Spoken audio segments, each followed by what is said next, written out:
Tom Westley recorded the highest score of his career, and with O.A. Shaw also smashing 100, Essex made the most of a superb batting surface in Colchester on the third day of their LV County Championship match with Glamorgan.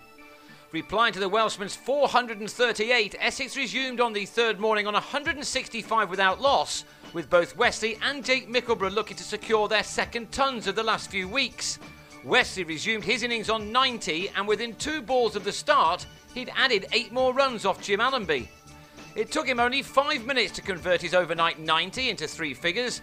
A cut for his 20th 4 took him there off 149 balls. It was some knock from the opener. Alas for Mickleborough, he couldn't match him. He'd added only 2 runs to his overnight 72 when he edged a ball which moved off the pitch from Hugh Waters behind. That brought to an end a first wicket partnership of 179 which had occupied 48.5 overs. Glamorgan were now left to wait for another 56 overs for their next success. Westley maintained the momentum of his innings by striking Robert Croft for successive boundaries, and the 4s just kept flying off his bat. This was his 24th. Having waited so long to get to the crease, Shah arrived probably licking his lips at the prospect of batting on this pitch. After taking 31 balls to get off the mark, he started to reel off some delicious and very wristy shots, the kind of strokes he's made his own over the years. This was the pick of them, a perfectly timed drive over the top of long on for a maximum. Glamorgan had a long afternoon ahead of them in the sun. Before lunch was taken, Westley eased to his 150. That was the first time in his career that he'd done that, his previous best being 132, which he'd made twice before. Shah continued along his merry way in the afternoon. As he's shown in T20 cricket across the globe, there are few better hitters of a cricket ball when the pitch is flat and the sun is on his back, and he was really beginning to enjoy himself now. 20 minutes after lunch, the former Middlesex man was at his 50, which had been made off a steady 98 deliveries. He was to speed up, having reached that particular milestone. He started to punish all of the bowlers as he took control of his ever-growing partnership with Westley, who'd got rather stuck. Shah was starting to dominate, and there must have been a few Glamorgan bowlers who looked at their feet when the captain tried to catch their eye. 3 successive boundaries moved Shah from 82 to 94, and then, after defending 1 delivery, he hammered Croft into the distance to get to 3 figures for the first time this summer off 158 balls. 13 4s and 2 6s have been struck in what was a scintillating century. Now all eyes turned to Westley, who'd been a spectator for much of the afternoon, but just before tea he tried to sweep a full ball from Croft and was LBW for a magnificent 185.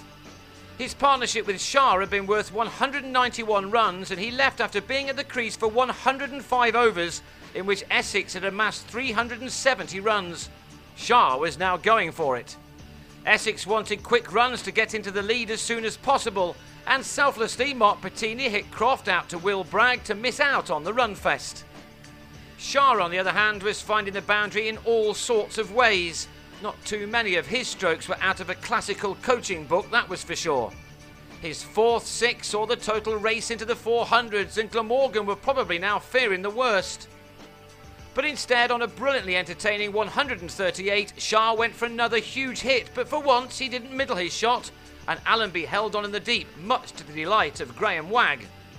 The rest of the innings resembled a T20 contest.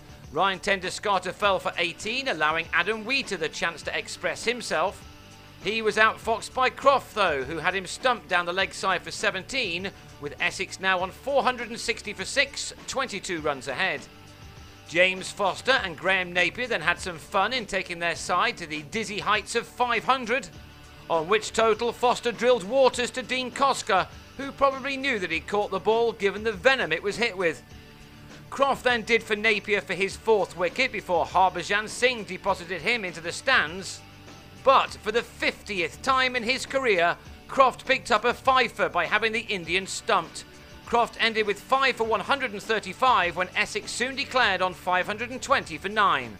That gave them a lead of 88 in 6 overs to try to put pressure on Glamorgan, but Will Bragg and Nick James survived with few problems. They will go again on the final morning on 16 without loss, meaning that they trail by 66. Unless this pitch deteriorates dramatically, Glamorgan should keep themselves out of trouble, but Harbhajan, with the sun burning down, may have other ideas.